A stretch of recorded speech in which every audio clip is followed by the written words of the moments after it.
नमस्कार, आप देख रहे हैं न्यूज़ CGNN नेटवर्क और मैं हूं आपके साथ सीमा। चलिए अब रुक कर लेते हैं छत्तीसगढ़ से जुड़े कुछ टॉप खबरों की ओर। खबरों में आगे बढ़ने से पहले छत्तीसगढ़ से जुड़े खबरों को जानने के लिए हमारे चैनल को सब्सक्राइब, लाइक, फॉलो, शेयर जरूर करें। जिले के 19 राइस मिलरों को नोटिस प्रशासन द्वारा दी गई है। आपको बता दें कि राइस मिलरों को अनुबंध के तहत 100% चावल जमा करने के निर्देश दिए गए थे, लेकिन इसके बावजूद लापरवाही बरती गई और 19 राइस मिलरों ने 100% चावल जमा नहीं किया, जिसके बाद इन 19 राइस मिलरों को कलेक्टर अवनीश शरण ने नोटिस जारी करते हुए 31 अक्टूबर तक चावल जमा करने के निर्देश दिए हैं।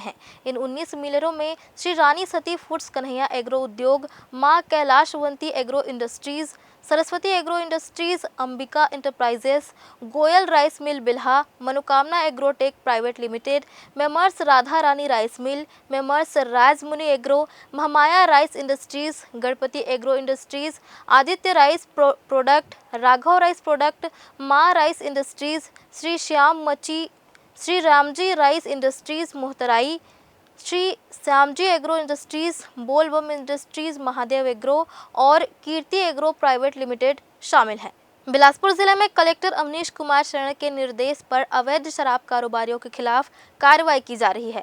आबकारी विभाग द्वारा गनियारी क्षेत्र में एक बड़ी कार्रवाई के दौरान 150 लीटर कच्ची महुआ शराब और 900 किलोग्राम महुआ लहान लावारिस अवस्था में जब्त किया गया। इसी क्रम में तखतपुर के बंधा पंचायत में भी छापेमारी कर 105 लीटर महुआ शराब और 400 किलोग्राम महुआ लहान बरामद किया गया है। मौके से 2 आरोपियों को गिरफ्तार किया गया है, जिसमें बंधा क्षेत्र तखतपुर निवासी बिंदु लहरिया और गनियारी निवासी कृष्ण कुमार वर्मा शामिल हैं। दोनों आरोपियों के खिलाफ आबकारी एक्ट के तहत मामला दर्ज कर उन्हें जेल भेजा गया है। यह कार्रवाई प्रशासन की ओर से अवैध शराब कारोबार को खत्म करने के प्रयासों का हिस्सा है। कलेक्टर के सख्त निर्देशों के तहत विभाग ने अवैध गतिविधियों पर कड़ा शिकंजा कसते हुए नियमित रूप से इस तरह की कार्रवाई करने को अंजाम दिया है।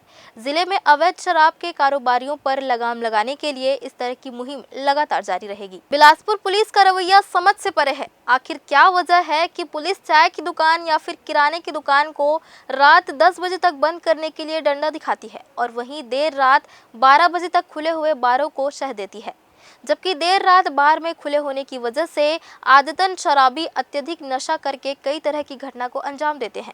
कुछ दिनों पहले इन बारों में चाकूबाजी की घटना भी हो चुकी है। बावजूद इसके इन बारों को 12 बजे तक खोले रहने का परमिशन दिया गया है और जो अपनी रोजी रोटी के लिए चाय या फिर किराने की दुकान चलाते हैं, उन्हें ये पुलिसकर्मी डंडा दिखाकर अपनी अभद्रता और अपना वर्चस्व दिखाने की कोशिश करते हैं। भला क्यों? आखिर क्यों इन्हें देर रात शराब परोसने वाले बार संचालक दिखाई नहीं देते हैं?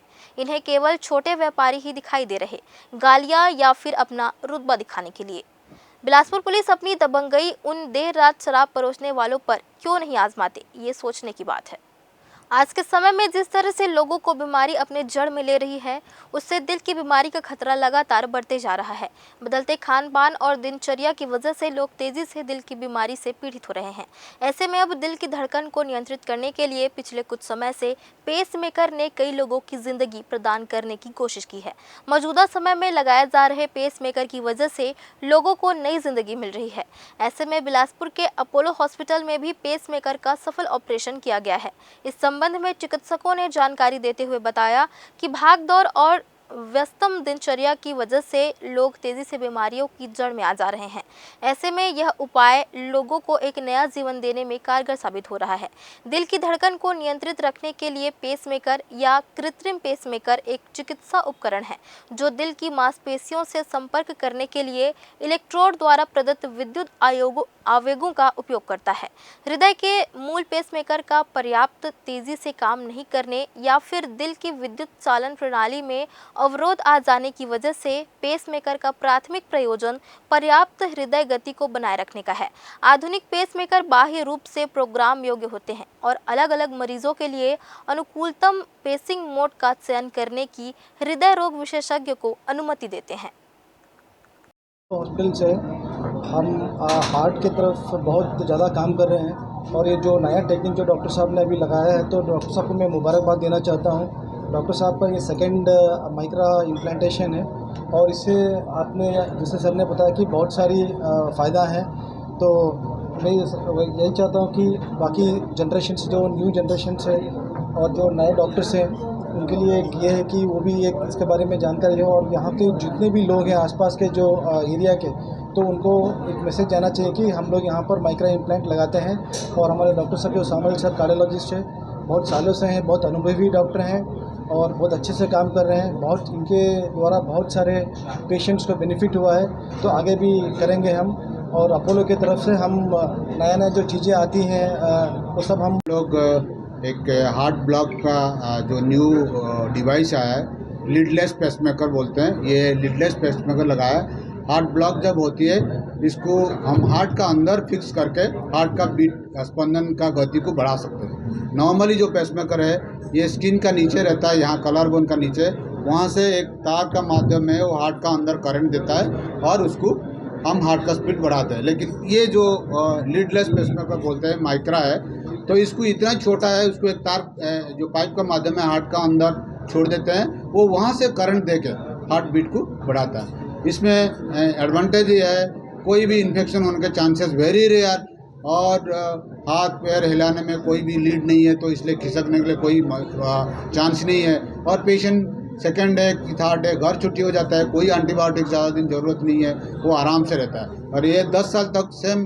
अदर पेसमेकर जैसे 10 साल भी चलता है, ये भी 10 साल चल सकता है, उसमें कुछ भी प्रॉब्लम नहीं हुआ। सपोज भी कुछ प्रॉब्लम होते हम अनदर भी ऐसे ही लीड लेग हार्ट का अंदर भी छोड़ सकते हैं। तो ये सबसे इम्पोर्टेंट है कि इसमें पेशेंट को इन्फेक्शन होने के चांसेस नहीं है, हॉस्पिटल स्टे वेरी मिनिमल है, और हाथ हिलाने में लीड डिस्प्लेसमेंट का चक्कर कुछ नहीं रहता, और पेशेंट इतना कंफर्टेबली घर जाता है, उसमें बहुत ही आराम मिलता है। तो कोई भी प्रॉब्लम नहीं है कि उसमें झेलने का उसको लंबी टाइम के लिए जरूरत पड़े। स्वच्छता के प्रति लोगों को जागरूक करने और गंदगी करने वालों के खिलाफ कार्रवाई करने के लिए नगर निगम द्वारा स्वच्छता पेट्रोलिंग शुरू किया गया है, जो पूरे शहर का भ्रमण कर गंदगी करने वालों को समझाइश के साथ ही जुर्माने की भी कार्रवाई कर रही है।